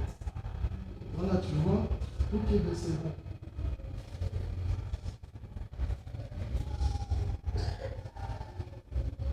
Le Seigneur m'a appris ça, regardez, frère. Moi, je viens de loin. Hein. En principe, là, je devrais même pas être arrêté là. Hein? Oui ou non? Quelqu'un qui a connu le Seigneur, qui a été rétrograde, mais de la pire espèce, je vous dis. Hein? Parce que la Bible dit, hein, c'est écrit. Tu connais le Seigneur, tu retournes à ton vomi. L'ennemi envoie 7 démons plus puissants. C'est pas ça? Donc 7 multiplié par tous les démons qu'il y avait avant. Ah, je vous dis, hein. Je vous dis. Ça dit, il n'y a pas plus pécheur que le chrétien rétrograde. Il n'y a pas plus sale que le chrétien rétrograde. Je ne devrais pas être arrêté ici.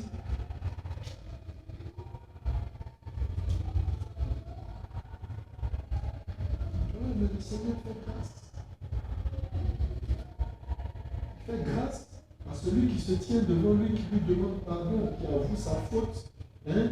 Le Seigneur dit qu'il obtient miséricorde. Celui qui avoue sa faute et qui s'en détourne obtient miséricorde. Je n'ai pas dit faire grâce dans les gens, tu continues de pécher, de vivre mal, et puis le Seigneur se sert de toi quand même. Parce qu'il y en a qui prêchent ça. Il y a un enseignement même que j'ai cassé aussi par la grâce du Seigneur. J'ai entendu un enseignement d'un jeune là, sur YouTube, c'est un peu compliqué. Parlant de Samson, disant que bon, ben, Samson allait chez les prostituées, mais il avait quand même la force de défaire ses dîmes. Vous voyez un peu comment Samson a fini. Il faut vraiment faire attention. D'accord? Je ne devrais pas être là, frère. La chose que le Seigneur a me dit, on va beaucoup te critiquer, beaucoup te calomnier, beaucoup t'insulter, tout ça là, tout ça. Ton passé et tout et tout. Donc oui, hein, pour ceux qui me connaissent un peu là, il y en a qui ont pu voir plus ou moins. Hein? Ouais.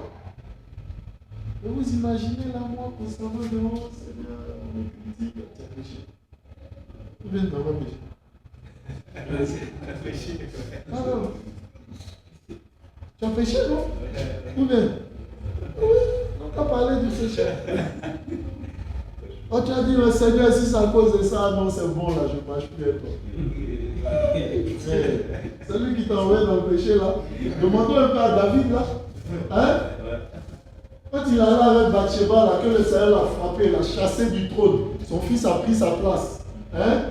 On dit qu'il y avait un de ses opposants, c'est pas ça? Qui se tenait sur une montagne, qui criait, qui l'insultait.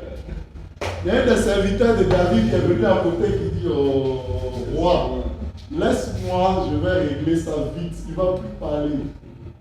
La tête est laquelle il parle, là, je vais lever ça pour lui donner. Qu'est-ce que David a dit? S'il crie comme ça, là, le Seigneur lui a permis. Alors, à un moment, dans la Bible, là, le même qui s'est tenu sur la montagne pour crier, là. C'est ça, hein? Ce même-là est venu devant David pour se repentir. Lui demander pardon. Amen. Frère, marche dans l'intimité du Seigneur. C'est tout. Cherche sa présence, cherche son intimité. Quel que soit ce qu'on déclare autour, si tu es dans la vérité, avance avec le Seigneur. Parce que le monde ne t'aime pas. Donc le monde va te critiquer. Le monde va te calomnier. Le monde va t'insulter. Avance avec le Seigneur. Tout simplement.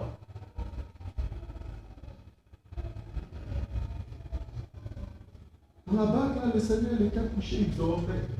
Parce qu'il sait que c'est réglé.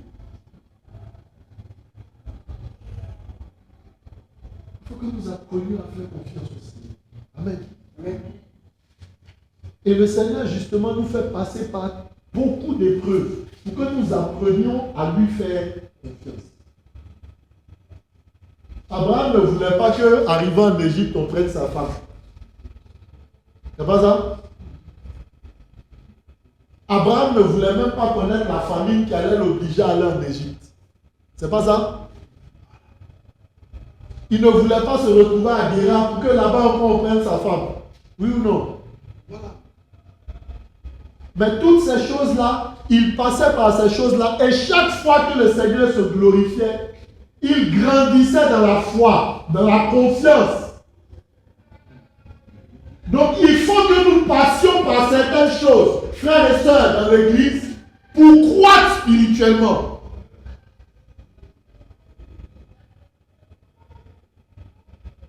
Celui qui n'est pas éprouvé par le feu, il ne peut pas devenir de l'or pur. Il est de l'or, mais il y a des saletés, il y a des impuretés, il y a des scories. Il faut qu'il passe par le feu pour être dépouillé. Il faut qu'il passe par le feu pour être dépouillé, pour être pur, pour paraître comme il se doit devant le Seigneur.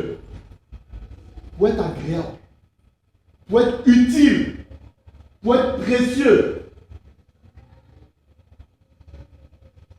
On ne met pas de l'or sale à son cou. Ou bien, on ne met pas l'or sale à son cou. On met l'or qui a été travaillé, fondu, bien comme il faut. Qui passe par le creuset. Ce tort-là, quand on a fini de le tailler, le pied, on met.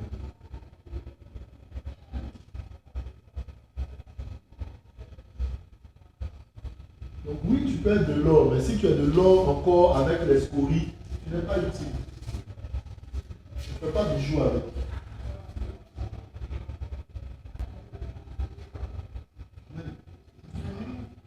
Et donc l'Église est appelée à vivre ces choses. L'Église est l'épouse. Et comme on a dit, on voit l'épouse déjà dès le commencement. Avec Abraham, avec Adam et Cava. Amen. On voit l'intimité. Amen. On voit aussi que dès qu'il y a eu, quand on prend Bereshit 2 là, Adam existait ou pas? Je dis avant, Satan existait déjà ou pas? Il existait. D'accord? À quel moment est-ce qu'il a commencé à intervenir? Lorsque Cava a été présenté à l'époux d'Adam.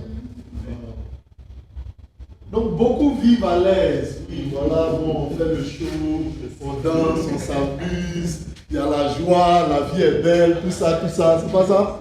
Hein? Quand il tombe un peu malade, il crie Seigneur, Seigneur, quand il guérit, c'est bon, on retourne dans le bouddhisme. Ok? Voilà. Mais c'est quand véritablement tu entres en alliance avec lui.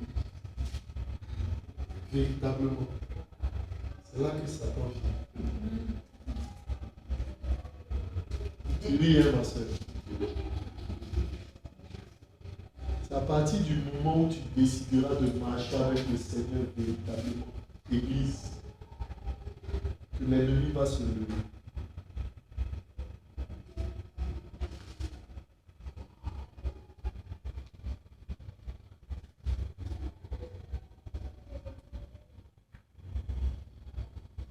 Si tu te demandes pourquoi c'est chaud, pourquoi c'est bizarre ici, pourquoi mes amis me critiquent, pourquoi on me fait ci, pourquoi on me fait ça, oui, c'est parce que tu as décidé de marcher avec le Seigneur.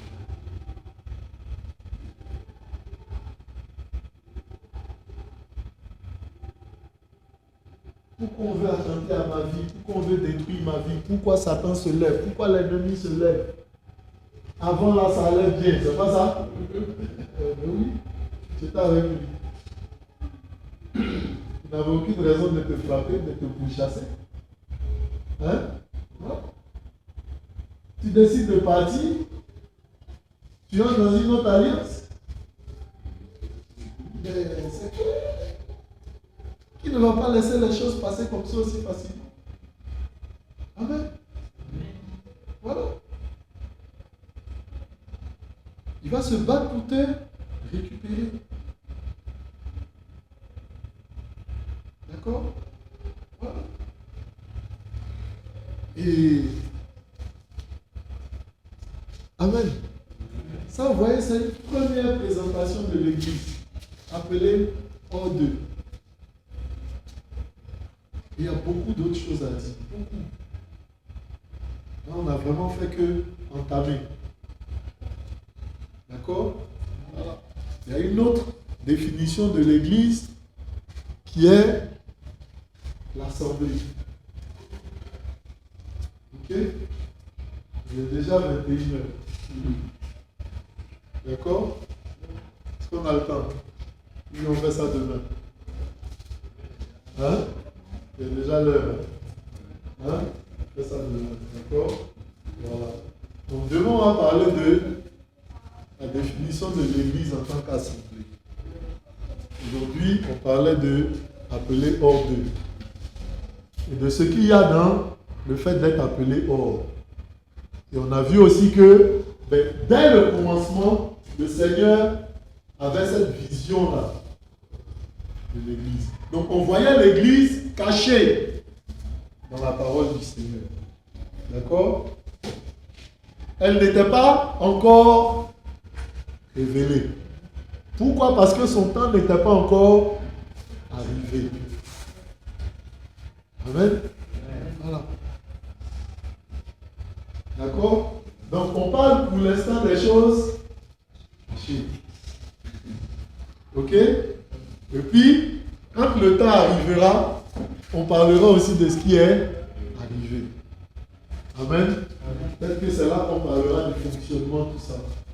D'accord?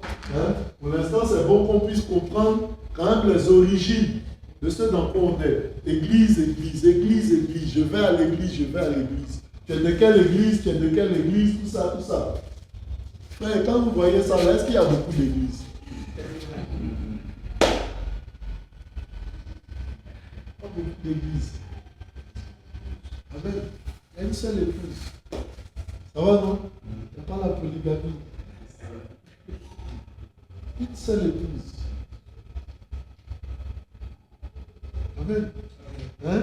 Pourquoi? Parce que cette vision, cette pensée que le Seigneur avait pour l'époux et l'épouse comme étant sa relation avec l'Église, il a donné combien d'épouses à Adam?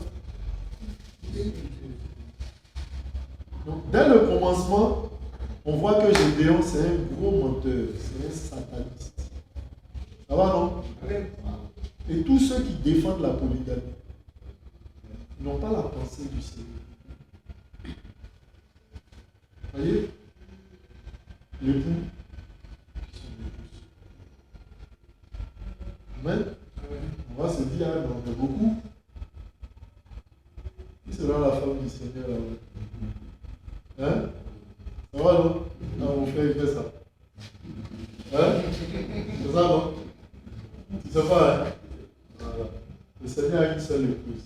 En fait, l'Église, on verra aussi dans les autres définitions plus tard, l'Église, c'est un seul corps.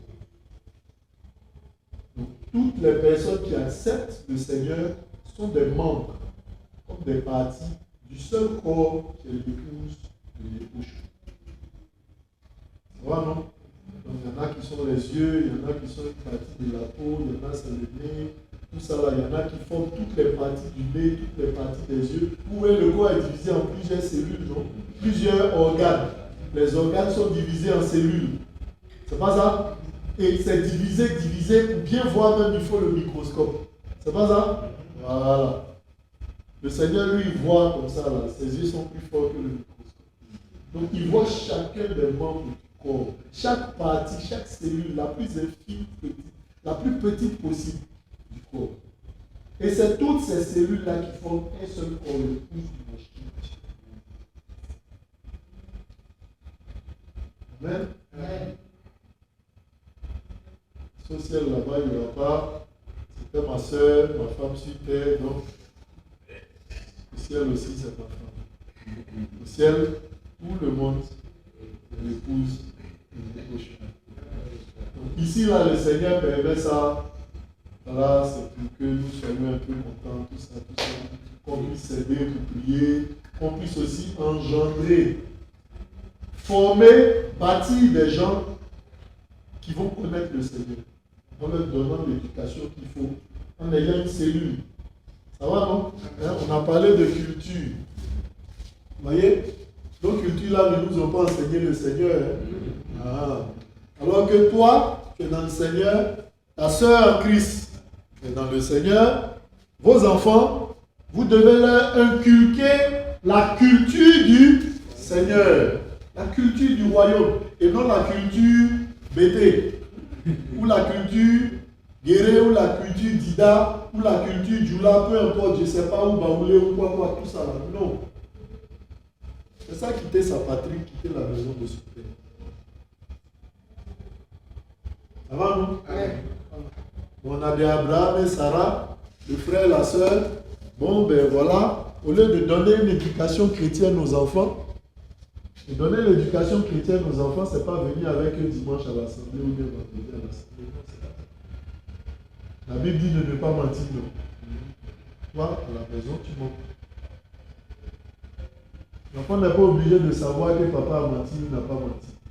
Mais le Saint-Esprit est là, il sait que dans ta maison, là, on ne ment pas. Donc, il va établir ça dans le cœur des enfants. Naturellement. Parce que ta maison, tu n'as pas ouvert les portes de ta maison au mensonge. C'est ça, donner une éducation selon le Seigneur. Tu ne voles pas, la sœur ne vole pas. Vous haïssez le vol, vous haïssez l'impudicité, vous haïssez les choses qui ne glorifient pas le Seigneur. Ben, c'est une éducation que vous donnez. Les enfants vous voient ne pas le faire. Ils voient comment vous en parlez, ils voient comment vous vous comportez, comment vous vivez. C'est ça aussi l'éducation. Avant, on n'allait pas à l'école. Ton papa est charpentier, tu deviens charpentier. Parce que tu le vois, c'est ça qu'il fait. C'est ça, non? Ton papa est pêcheur, tu deviens pêcheur. Il n'y avait pas bon, je vais faire, oui, CPS juste à 6e terminale. Après, bon, à l'université, je choisis, bon, je vais faire anglais, ou bien je vais faire droit, ou bien je vais faire temps, ou bien bon, moi je fais mécanique, tout ça. Non, il n'y avait pas ça. Ce que ton papa est, c'est là-bas que toi tu vas. Parce que tu apprends en vivant avec lui. Donc si tu veux apprendre un autre métier, comme lui il ne connaît pas le métier, tu fais quoi? On te confie à quelqu'un d'autre. Vous voyez un peu, non? On te confie à quelqu'un d'autre. Comme celui là-bas on plante, tu veux devenir planteur, on va là-bas. Mais là encore à l'époque, il n'y avait pas trop de choix. Donc nos enfants là, dans le Seigneur, moi et ma soeur, nous servons le Seigneur de sorte à ce que les enfants aussi servent le Seigneur. C'est ça, donner une éducation dans le Seigneur selon le Seigneur. C'est pas forcément, oui, faire asseoir les enfants, bon, écoute, le grec, ecclésia, ça veut dire caléo, tout ça. Et puis bon, quand tu prends Jean 10, verset 15, ça dit que, voilà, Hébreu 8, verset 9, dit que, bon, quand on retrouve ça en Béréchit 4, verset 5, tout ça, bon, pour retourner vers Apocalypse, là-bas, tu sais, l'enfant, il est un peu... Ça va, non? Je ne dis pas de ne pas citer la Bible. Je ne dis pas de ne pas avoir des moments de partage en famille ici. Mais le plus grand partage, là, c'est la vie que vous montrez aux enfants. Papa qui ne gifle pas maman devant les enfants. L'enfant, il va grandir, mais à la maison, le papa, il gifle la maman. C'est ça l'église.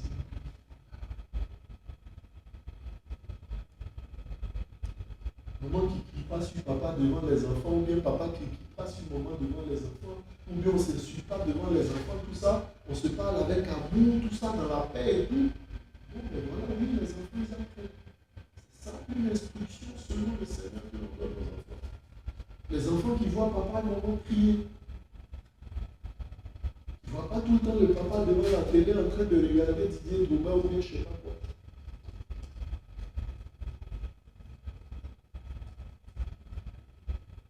Pardon. Que le nom du Seigneur soit béni. Il y a des questions par rapport à ce qu'on a vu? Ouais. Je n'ai pas vraiment de questions, mais une réponse.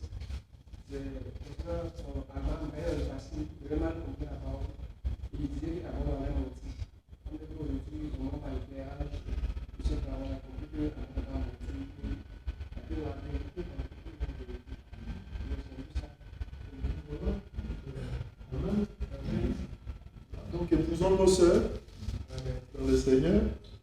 Amen. Les sœurs aussi, il faut marier les frères dans le Seigneur. Ça va, non? Voilà. Tu imagines, toi, tu es dans l'alliance, ton épouse n'est pas dans l'alliance. Ou bien l'épouse est dans l'alliance, et puis l'homme, il est dans autre chose. Là, je vous dis, c'est chaud, hein, ça, c'est source de divorce. Si vous n'avez pas le même père, vous n'avez pas le même maître. Soit c'est source de divorce, ou bien pour ne pas divorcer, celui qui est dans la vérité souffre. Non, il renie. Il renie. S'il décide de ne pas renier, c'est que celui qui n'est pas dans la vérité là, mais il va venir. Ou bien ils vont souffrir comme ça pour partir.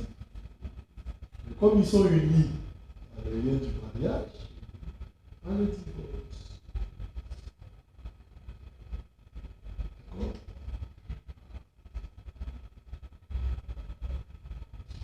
Je ne dis pas, hein, bon, pour ceux qui sont mariés avant de connaître le Seigneur connaît toutes choses. D'accord? Amen? Donc crions au Seigneur, voilà, pour nos conjoints qui sont un peu difficiles, tout ça, et puis le Seigneur va faire. Amen? Voilà. Parce que qu'est-ce que le Seigneur a établi dès le commencement? La famille. D'accord? Donc il te connaissait, il savait que tu allais être touché.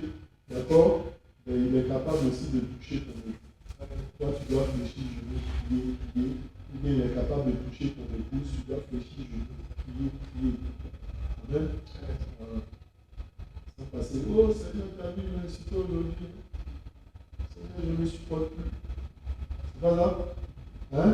Voilà, mais il n'est pas converti. Donc, est-ce qu'il peut faire des bonnes choses? Hein? Voilà, donc si tu l'aimes, ben, tu dois fléchir, je vous le Amen? Amen. Et dans le Seigneur,